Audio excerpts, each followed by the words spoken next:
What's up, people? Welcome back to the BCMA podcast. It's your boy Lucky from Lucky's Muay Thai. This is episode number 18. If you like this show or any of these videos on this channel, please hit that subscribe button so you can get these videos regularly, and then hit that notification bell if you want to know when these things are coming out. And if nothing else, click that like button. All right, in this episode, we're going to talk a little bit about Fight Week. But before we get to that, make sure if you are living in the Miami area and you want to find a place where you can come and do Muay Thai and get some exercise and learn a skill and meet some cool people, that you hit us up at www.luckysmt.com and drop us a line. The gym is actually picking up. We've added a bunch of classes. We are keeping the classes small because we don't know what the hell is going on. The governor said the state is open. The different counties are deciding what they're doing. So we're just trying to keep it going the way we're doing right now. And it's mostly by membership. We're not having a lot of people stop in if you're in from out of town right now. But everything is great, and we're looking forward to seeing you. So make sure you hit us up, www.luckysmt.com, so you can come by the gym and check out a cool spot to learn Muay Thai. All right, it's freaking Fight Week. So we've been waiting for a long time, like seriously waiting a long time. There hasn't been any fights for any Muay Thai or kickboxing guys. So shout out to Darwin over at Komodo for putting this on. It's a PKB. It's a tournament. It's going to have like an advanced bracket and a beginner bracket. So I'm looking forward to doing it. The last time we went there, we had a great time. Our two fighters, Keanu and Jerry, both won their division. So it was a blast. This time we have Eric Faden, Angelo, Keanu the Key is going back in, and EP, Eric Perez. They're all going to go out there and, get their feet wet, see what's happening. I mean, at least get some experience while there aren't any, shows for us to do. So we are definitely looking forward to that. Shout out again to Komodo. And frick, I'm just excited to go and be a part of an event. I haven't even been a part of an event in so long. I don't even remember the last one I was at. That being said, the fights were good this weekend. The UFC fights were okay, and Israel Adesanya and Paulo Acosta fought, and Israel does what Israel does. Paulo didn't do anything, so I don't know what was going on there. But shout out to Israel Adesanya for putting in that work. Let's see here. I asked for a few questions, and I got a question from @PoppyEric, which is actually a really good friend of mine. And I've answered this question before, but BJJ, Muay Thai, Krav Maga for a street fight. First of all, I've said this before, whatever it takes to get out of there without getting in the fight is probably the way to go. But a healthy portions of all of those things are very good for self-defense.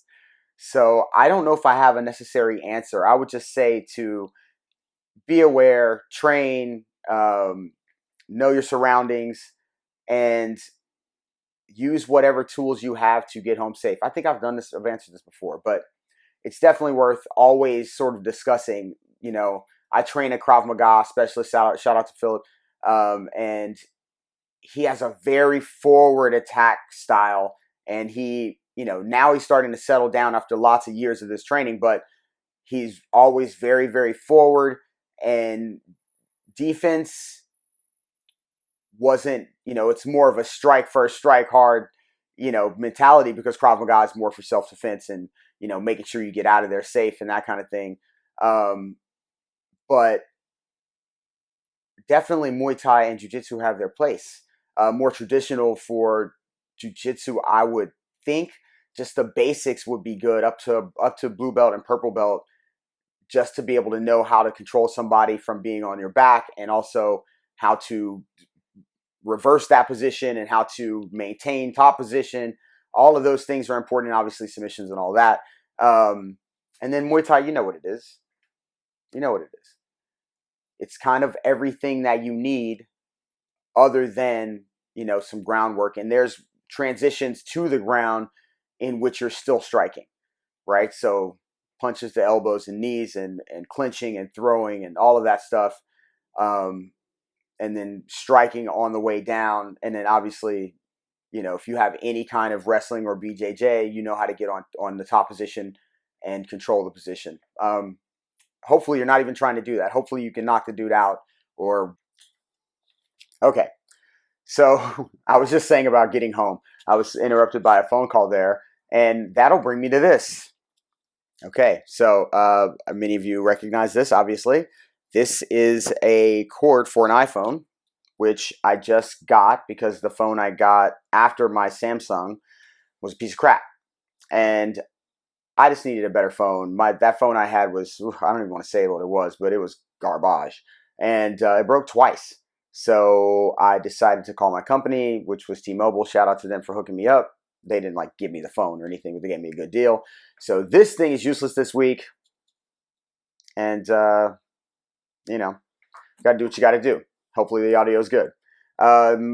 Next, I hope I answered the question about the BJJ Muay Thai Krav Maga, which is the most asked question of all time. And that might have actually been a troll by my boy. But either way, I'm going to answer it. Favorite technical Muay Thai fights and why? That's by @TourniquetApplier. All right.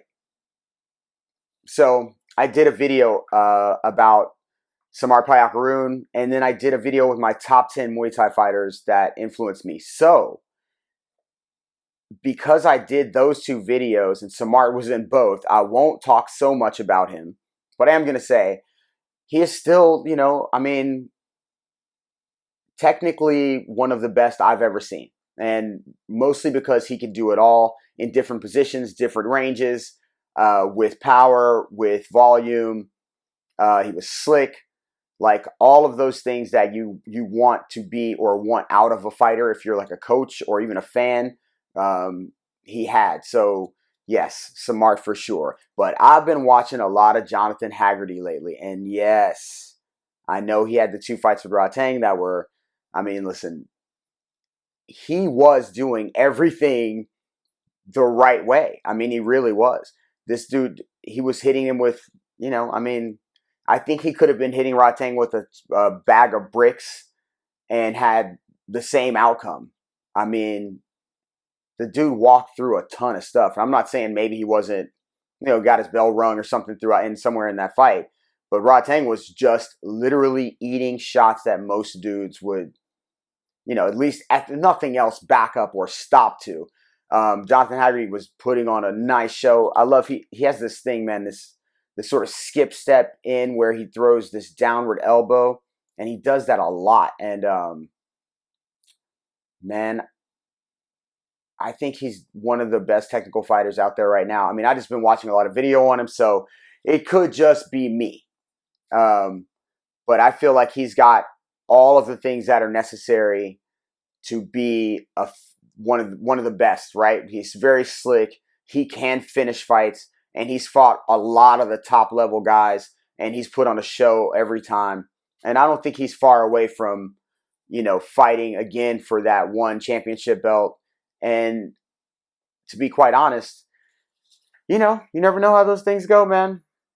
Sometimes a guy has your number, it seems like, and then other times you needed to maybe land a couple more of the things that were really strong for you, and you just didn't get a chance to because of the pressure of the person. So maybe he'll find a way around that Ratang pressure. I don't know, but to me, Jonathan Haggerty's out there, man.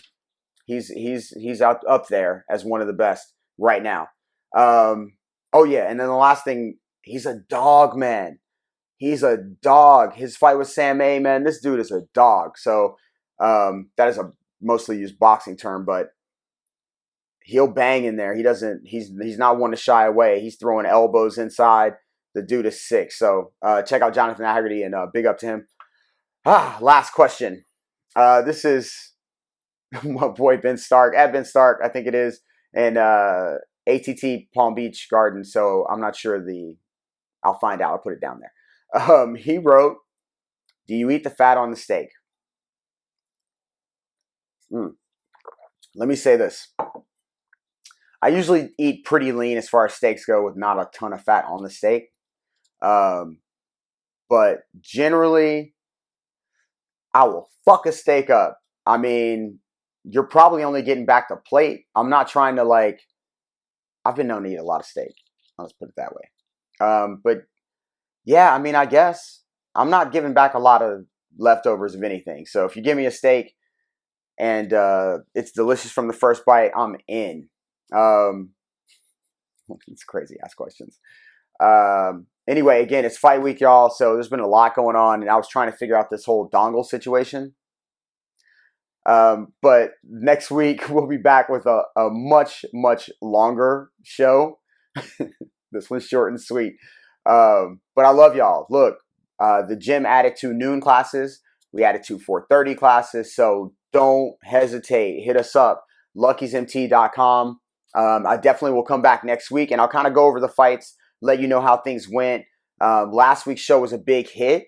We talked with my brother, man, Dr. Amir Malik, and we talked about coronavirus. And I just interviewed with a friend of mine that was asking me about different supplements and things like that, which I might talk about later. But she's had coronavirus for a month, and she's been in the house in Italy. So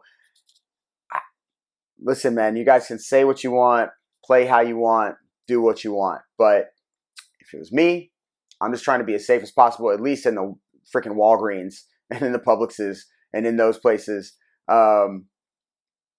That's it. I love y'all. Peace. We out. Next week, I'm going to tell you about the fights. We're going to talk a little bit more about some upcoming conversations. Don't want a complication.